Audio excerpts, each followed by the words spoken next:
Hi students, मैं जयवंत दुकान and ideal coaching centre Dumka से आज आप लोगों के सामने संधायित के लिए व्यंजन दिखाने जा रहे हैं। वो देखिए संधायित के लिए व्यंजन क्या आप लोग देखेंगे, कॉम्बिनेशन ऑफ कैपेसिटीज। देखिए संधायित का संयोजन, इसका मतलब क्या है। संधायित के लिए तो हम लोग देख चुके हैं बहुत सारे चीज। अब देखिए इसको हम लोग की ढंग से रख के इसको व्यंजन निकालेंगे कि कॉम्बिनेशन में क्या होता है, संयोजन।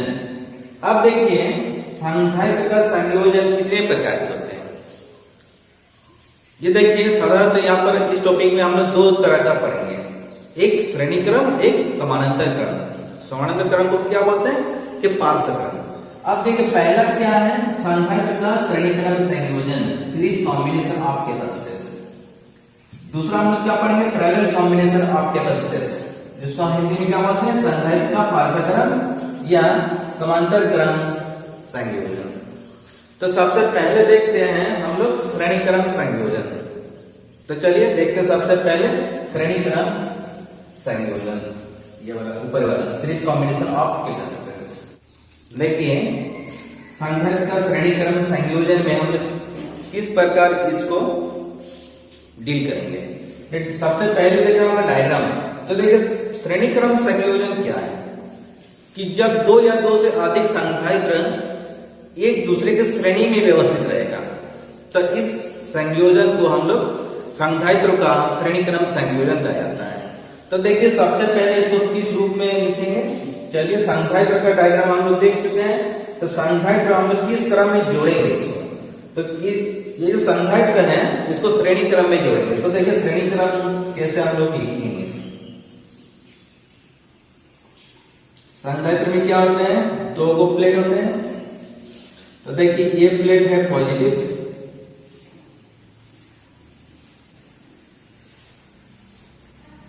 ये प्लेट क्या हो जाएगा, नेगेटिव। पीछे वाली क्या हो जाएगा, पॉजिटिव। अब देखिए ये संधायित्र तो दूसरे संधायित्र से हम लोग जोड़ेंगे, लेकिन क्या रहेगा, एक श्रेणी में रहेगा। जब ये कनेक्टेड है तब क्या होगा, ये पूरे प्लेट पॉजिटिव हो जाएगा।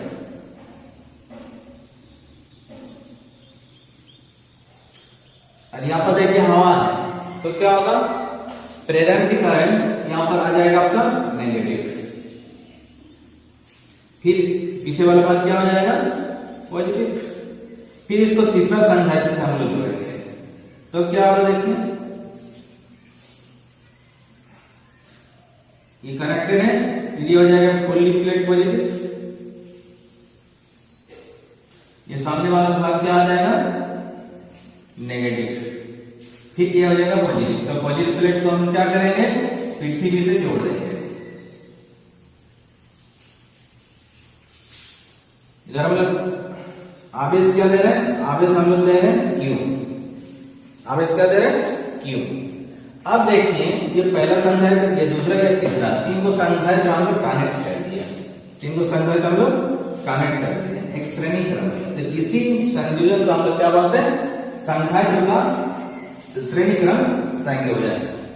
अब देखिए पहला संधायित्र के लिए धारिता क्या आएगा, इसको हम लोग कुछ मान के देंगे C1, इसके लिए क्या मानेंगे C2, इसके लिए क्या मानेंगे C3। अब देखिए पहला संधायित्र के सिरों के मध्य उत्तर विभवांतर क्या उत्पन्न करेगा, V1 विभवांतर। दूसरा के लिए क्या करेगा, V2।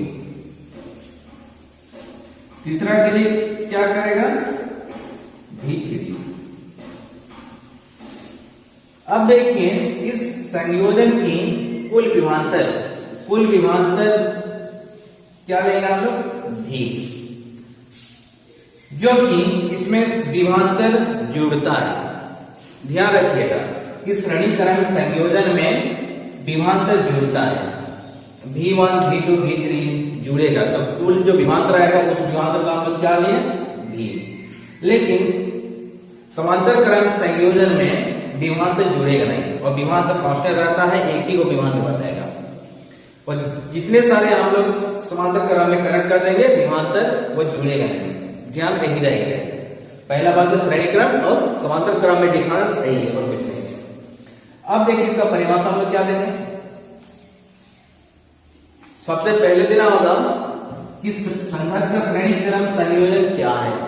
तो हम लोग क्या जानते हैं, जब दो या दो से अधिक संघायत्र को एक दूसरे के श्रेणी में व्यवस्थित किया जाता है तो इस संयोजन को संघायत्र का श्रेणी क्रम संयोजन कहा जाता है। आ गया इसका परिभाषा। फिर जो बनावटी हम लोग लिखी, इसका परिभाषा में क्या दे सकते हैं, देखिए। माना तीन संघायत्र को एक श्रेणी क्रम में संयोजित किया गया है, जिसकी धारिता C1, C2 तथा C3 है, तथा इनके सीओ के मध्य उत्पन्न विभवांतर क्रमशः V1, V2 तथा V3 है। इस संयोजन में कुल आवेश Q तथा कुल विभवांतर V है। बस हो गया इसका लैंग्वेज। जो देख रहे हैं वही वाला लैंग्वेज लिखना है, इसके आगे कुछ नहीं लिखना है। ज्यादा लैंग्वेज लिखोगे तो नंबर क्या जगह मिलेगा, ऐसा नहीं होता फिजिक्स में। जो डायग्राम आप देखिए उसी के आधार पर लैंग्वेज लिखिए। इसमें क्या होगा, एक फायदा कि रट्टा मारने का भी झंझट खत्म। दूसरा बात है कि लैंग्वेज भी छोटा हो गया कि 3 घंटा के अंदर आप पूरा क्वेश्चन का सॉल्व कर सकते हैं। और ज्यादा लैंग्वेज लिखिएगा तो 3 घंटा में पूरा फिजिक्स का हल करना बहुत मुश्किल है। हो गए। अब देखिए संघायत्र की धारिता। हम लोग ये इक्वेशन पढ़ चुके हैं कि संघायत्र की धारिता क्या होता है जी, C = Q/V। अब देखिए V को C की जगह करेंगे तो क्या आएगा जी, Q/C। इसको हम लोग समीकरण 1 मान सकते हैं कि संघायत्र की धारिता।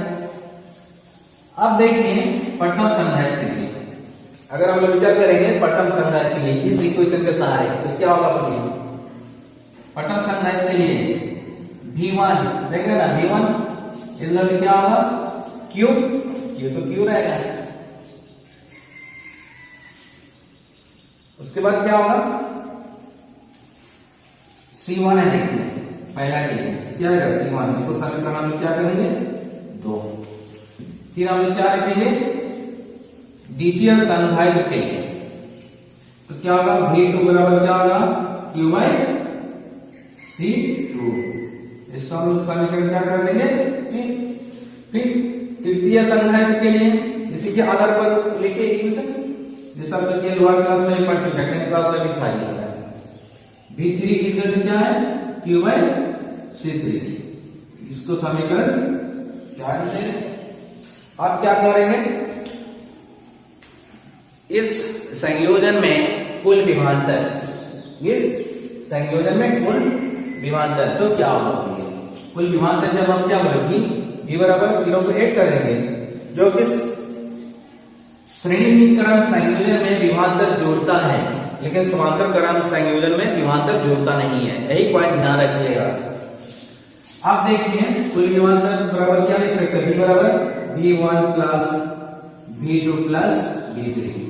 मान बेटा देखिए समीकरण 1 से लेकर समीकरण 4 तक मान बेटा देखिए क्या है, V का मान देखिए Q/C, V1 का मान Q/C1, इसका मान क्या है Q/C2, इसका मान क्या है Q/C3।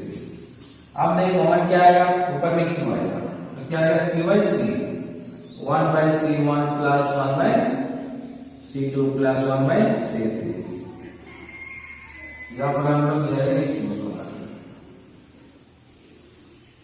आपकी Q कैंसिल हो जाएगा तो क्या बचा, 1/C equal to 1/C1 plus 1/C2 plus 1/C3।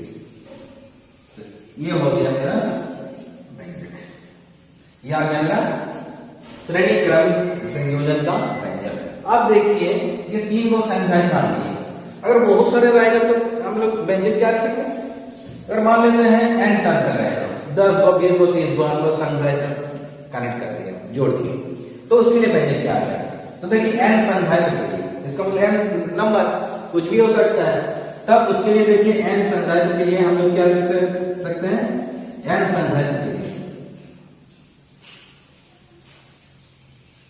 n संख्याएं के लिए क्या है, देखिए 1 by C is equal to 1 by C1 plus 1 by C2 plus 1 by C3 plus dot dot dot 1 by C। यह आ गया है अंत संघात के लिए, बस यहीं तक लिखना था श्रेणीक्रम संयोजन का। अब देखिए संघात के समांतर क्रम संयोजन हम लोग देखेंगे, जिसको हम क्या बोलते हैं, पार्श्व क्रम भी इसको बोलते हैं। अब देखिए सबसे पहले इसको किस ढंग से डील करते हैं, तो सबसे पहले इसका देखना होगा डायग्राम। तो देखिए डायग्राम हम लोग कैसे इसका निर्माण करेंगे। ये देखिए पहला जो संघात है,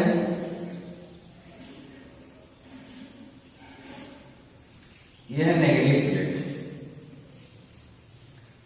अब देखिए फिर यह है पॉजिटिव,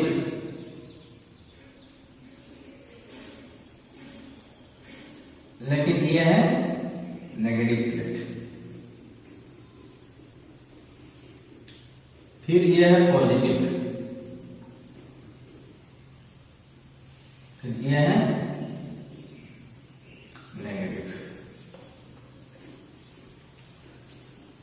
अब देखिए ये जो संघात है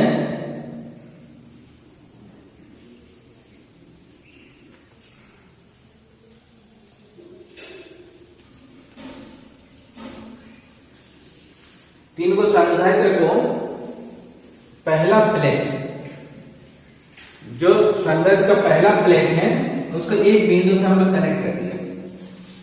आप देखिए यहां पर हम लोग आवेश क्या दे रहे हैं, क्यों, और इसका दूसरा प्लेट को हम लोग एक बिंदु से कनेक्ट कर देते हैं।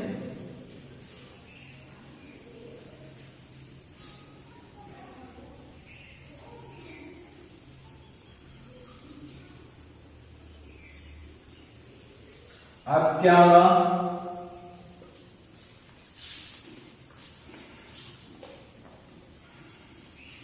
दूसरा प्लेट को हम लोग एक बिंदु से जोड़ के फिर उसको आर्थिंग कर देते हैं। अब देखिए आगे ये जो है पहला संघात के लिए इसमें आवेश की दिखाएगा Q1, इसके लिए क्या दिखाएगा Q2, इसके लिए क्या दिखाएगा Q3। इसका धायित्व क्या हम लोग मान के चलेंगे C1, इसके लिए C2, इसके लिए C3। लेकिन इसमें जो उत्पन्न विभवांतर, जो विभवांतर दिखाएगा वो कुल विभवांतर क्या दिखाएगा, V। क्या दिखाएगा, V। ध्यान रखिएगा एक पॉइंट, श्रेणी क्रम में हम लोग क्या दिखाते हैं, विभवांतर जुड़ता है, लेकिन यहाँ पर विभवांतर एक ही को बताएगा और कांस्टेंट रहता है, विभवांतर इसमें जुड़ता नहीं है। यही पॉइंट इसमें ध्यान रखिएगा। इसमें क्या बढ़ता है, आवेश बढ़ता है। देखिए आवेश हम डाले Q1, Q डाले, यहाँ पर Q1, Q2, Q3 में 3 भाग में डिवाइडेड हो गया। तो यही था समांतर क्रम संयोजन। समझ में आ गया। इसका मतलब श्रेणी में तो हम लोग इससे पहले देख चुके, आप इसका परिभाषा हम लोग क्या देंगे, समांतर क्रम संयोजन का। तो देखिए समांतर क्रम संयोजन में सभी संधारित्र के प्रथम प्लेट को एक बिंदु से जोड़ देते हैं तथा सभी संधारित्र के दूसरे प्लेट को एक बिंदु से जोड़ दिया जाता है तथा दूसरे बिंदु को पृथ्वी के साथ जोड़ दिया जाता है। फिर आगे देखिए माना 3 संधारित्र को एक समांतर क्रम में संयोजित किया गया है, जिसकी धारिता C1, C2 तथा C3 है तथा इसमें आवेश क्रमशः Q1, Q2 तथा Q3 है तथा इस संयोजन में उत्पन्न कुल विभवांतर भी तथा आवेश क्या है, Q है। कुल आवेश क्या है, उत्पन्न इस संयोजन में उत्पन्न विभवांतर भी तथा कुल आवेश Q है। अब देखिए संधारित्र की धारिता, जो हमने 10th क्लास में पढ़े हैं, संधारित्र की धारिता क्या होता है, C is equal to Q by V। आप Q बराबर क्या लिख सकते हैं, C भी लिख सकते हैं। इसको हम क्या करेंगे, समीकरण।